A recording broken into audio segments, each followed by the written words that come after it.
O Senhor esteja convosco. Ele está no meio de nós. Proclamação do Evangelho de Jesus Cristo segundo João. Glória a vós, Senhor.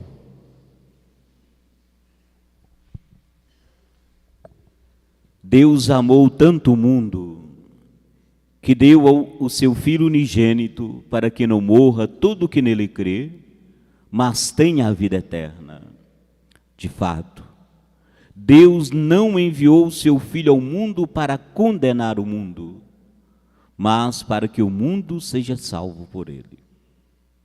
Quem nele crê não é condenado, mas quem não crê já está condenado, porque não acreditou no nome do seu Filho unigênito. Palavra da salvação. Glória a vós, Senhor. Aleluia, aleluia, aleluia, aleluia.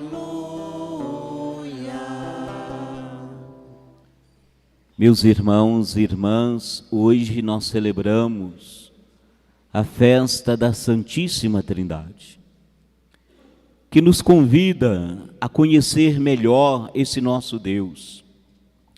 Esse Deus se revela como Pai, Filho e Espírito Santo. A festa da Santíssima Trindade nos ajuda a recuperar a imagem de Deus, porque nós podemos ter uma imagem errada de Deus. E se nós temos uma imagem errada de Deus, nós temos dificuldade de relacionarmos com Ele. Às vezes a pessoa, alguém pode nos passar a imagem errada de alguém. E você começa a criar uma aversão àquela pessoa, sem a ter conhecido, porque alguém passou a imagem errada dela para você. E às vezes você chega perto dela e diz assim, quando você encontra, olha, mas eu não sabia que você era assim. Isso pode acontecer com Deus também. Talvez nós podemos desenvolver uma aversão a Deus, uma dificuldade de rezar, porque alguém passou para nós uma imagem errada de Deus. E se eu tenho uma imagem errada dele, como eu disse, eu tenho posso desenvolver uma certa dificuldade de me relacionar com ele. Então, qual que é a imagem que a gente tem de Deus? Qual a imagem que você tem de Deus? Como que esse Deus se revela na sua vida, nos acontecimentos da sua vida, no seu dia a dia? Então hoje a liturgia nos diz que esse Deus se revela como Pai, Filho e Espírito Santo. Mas de que maneira? Num amor profundo. A Santíssima Trindade é uma comunidade de amor vivida pelo Pai, pelo Filho e Espírito Santo. E este amor é ao mesmo tempo três. Aquele que ama o Pai, aquele que é amado, o Filho, e o amor que nutre os dois, que é o Espírito Santo. O importante hoje nessa liturgia não é explicar o que é a Santíssima Trindade, se é três Deus, ou melhor dizer, que é um Deus em três pessoas, um único Deus. A questão aqui não é a gente mostrar o que é a luz, mas nos ajudar a contemplar a luz. Contemplar esse Deus. Ninguém poderá se encontrar só com o Filho. Ninguém se encontra só com o Pai ou só com o Espírito Santo. A nossa relação será sempre com Deus Trino, que é Pai, Filho e Espírito Santo. O Criador, o Salvador e o Santificador. Então a liturgia da palavra vai nos ajudar a contemplar esse mistério. Mistério não é uma coisa que a gente não pode entender, pelo contrário. O mistério ele sempre nos chama E a gente vai contemplando esse mistério. E quando a gente vai se coloca dentro desse mistério, que é a Santíssima Trindade, ela vai nos revelando através do seu amor. As leituras de hoje nos ajudam a contemplar essa imagem de Deus. A primeira leitura do livro do Êxodo nos fala que no raiar do dia, Moisés sobe para a montanha no Sinai. Ele vai se encontrar com Deus. Ele leva 2 tábuas de pedras, onde serão escritos os 10 mandamentos. E aí lá no alto da montanha, Moisés se coloca diante de Deus. E Deus desce. O nosso Deus não é um Deus escondido, mas um Deus que desce até nós. Ele se revela. Então Moisés vai contemplar Deus. Ele descobre o rosto de Deus. Um rosto lindo de Deus, que talvez a gente ainda não descobriu. Ele diz assim: Senhor, Senhor, Deus de compaixão e de misericórdia, Deus paciente, cheio de amor e fidelidade. Olha o rosto de Deus.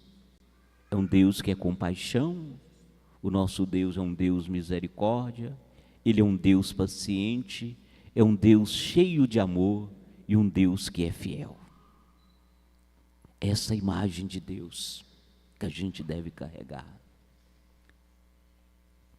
E aí, enquanto Moisés está na montanha contemplando esse Deus misericordioso, amoroso e paciente, o povo está lá embaixo, no pé da montanha, fazendo o quê? Fizeram um bezerro de ouro. E adorando um bezerro de ouro. Tinha esquecido o Deus de amor. É aí que Moisés faz um pedido. Moisés faz um pedido: Senhor, continue a acompanhar esse povo, mesmo sabendo que é um povo de cabeça dura. Perdoa as nossas faltas, perdoa os nossos pecados. E não esqueça que nós somos propriedade tua, não se esqueça de nós. Mesmo que nós sabemos que somos de cabeça dura, mesmo que somos pecadores. É o pedido que Moisés faz a Deus.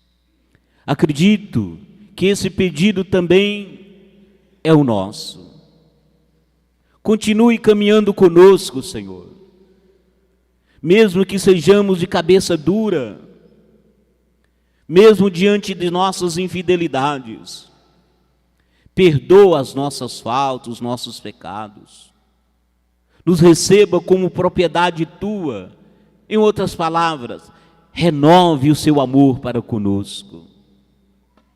Então essa imagem que nós temos na primeira leitura, de um Deus paciente, misericordioso e amoroso, que nos ama, apesar das nossas fragilidades. Na segunda leitura, que é a conclusão da segunda carta de Paulo aos Coríntios, ele diz assim: alegrai-vos, encorajai-vos na concórdia e na paz. O Deus do amor e da paz estará convosco. O nosso Deus é o Deus do amor e da paz. Mas só percebemos que Ele está junto de nós quando nós deixamos de ser um povo de cabeça dura, como diz a primeira leitura. Às vezes nós temos uma cabeça dura e um coração duro, que não acolhe o amor de Deus. Por isso Paulo lembra: procurai vosso aperfeiçoamento, animai-vos, encorajai-vos, tende os mesmos sentimentos, vivei na paz, e o Deus do amor e da paz estará convosco. E ele conclui a carta com uma saudação que nós repetimos na nossa liturgia da missa: a graça do Senhor Jesus Cristo, o amor de Deus e a comunhão do Espírito Santo esteja com todos vós. É a saudação em nome do Deus Trino, no Pai, no Filho e no Espírito Santo. O Evangelho nos coloca no coração da mensagem cristã. Deus nos ama. Essa é a grande verdade. Antes de qualquer exigência, antes de qualquer resposta da nossa parte, existe uma iniciativa de Deus que vem ao nosso encontro. E para enfatizar ainda mais essa afirmação, João diz no Evangelho o seguinte: Deus não enviou o seu Filho para condenar o mundo, nem para castigar quem nele acredita. Deus quer a vida e não a morte. Deus não enviou o seu Filho ao mundo para condenar o mundo, mas para salvar o mundo. Então Deus não condena? Não. Nós aprendemos, às vezes as pessoas nos passam a imagem de um Deus que condena as pessoas. Não, Deus não condena. Então não existe a condenação? Existe, claro que existe. Da onde que ela vem? Não vem de Deus. Vem de onde? De nós mesmos. Deus quer salvar e não quer condenar ninguém. Mas a condenação existe quando nós recusamos o amor de Deus. É quando nós escolhemos errado. Então a culpa da condenação não é de Deus, é nossa. Deus quer me amar, mas eu não quero o amor dele. A culpa é de quem? Dele, não é minha. Sou eu que me condeno diante das minhas escolhas erradas, quando eu recuso o amor de Deus, quando eu tenho uma cabeça dura e um coração duro e não aceito o amor de Deus. Se você não aceita, Deus respeita até isso. Então Deus não condena, Ele salva. Ele salva pelo amor. Isso significa que a nossa vida tem um valor imenso aos olhos de Deus. Nós não somos esquecidos nem abandonados por Ele. Somos amados, amadas por um Deus que deseja a nossa felicidade. Essa palavra tem muito a dizer na nossa vida pessoal. Há momentos que nós nos sentimos frágeis, desanimados. Nessas horas a gente pode cair na tentação de acreditar que Deus não gosta de nós, que Deus não nos ama. E a gente perde até a vontade de viver. O Evangelho, porém, nos mostra exatamente o contrário.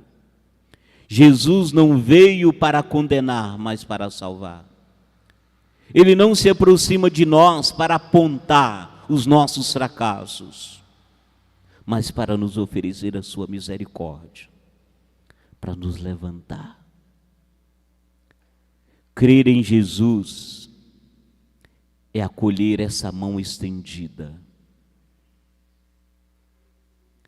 Uma mão direcionada a cada um de nós para nos levantar. É confiar no amor divino, que o amor de Deus é maior do que as nossas fraquezas.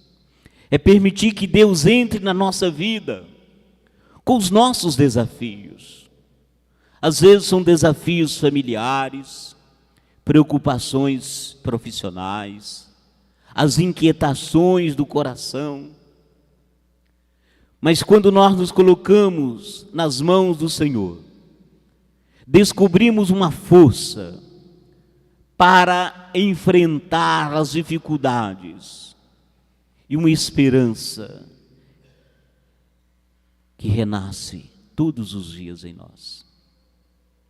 Por isso o Evangelho nos convida a viver não com medo, mas com confiança. Ele deseja que vivamos como filhos e filhas de Deus, amados, conscientes que sua graça nos acompanha todos os dias. Como Paulo vai dizer, basta a sua graça, Senhor. E quem se abre a esse amor encontra uma luz para todos os momentos da sua vida. Coragem para os desafios e paz no coração. A festa da Santíssima Trindade imprime em nossos corações a imagem de um Deus que é Pai, que é Filho e Espírito Santo e nos ama, que é misericordioso, que é paciente, que é amor. Nós vivemos numa sociedade de conectados, né? Hoje se fala muito em conexão, conectar. O Pai, o Filho e o Espírito Santo, nós podemos dizer, estão conectados um ao outro no amor. E hoje nós vivemos numa sociedade de conectados, mas ao mesmo tempo distante uns dos outros, fragilizados. Vivemos quebrados, talvez dentro das nossas famílias, distante uns dos outros. Na vida de fé, distante uns dos outros. Uma sociedade marcada por tanto ódio, por tantas guerras. E celebrar a Santíssima Trindade é rever isso. É testemunhar um amor entre as três pessoas. Portanto, na contramão do mundo atual, que se diz tão conectados, mas tão distantes uns dos outros, a Santíssima Trindade nos chama a construir um reino de amor, de paz, numa sociedade tão egoísta, tão dividida, tão fragmentada como nós vivemos nos tempos de hoje. Portanto, é preciso recuperar a imagem de um Deus que é comunhão, que é amor, que é Pai, Filho e Espírito Santo, e vivermos isso no dia a dia.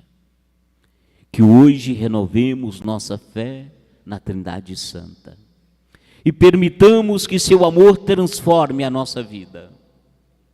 Afinal, a maior verdade que a liturgia da palavra nos traz hoje e nos revela, que Deus não desiste de nós e continua todos os dias nos chamando à fé, ao amor, à comunhão.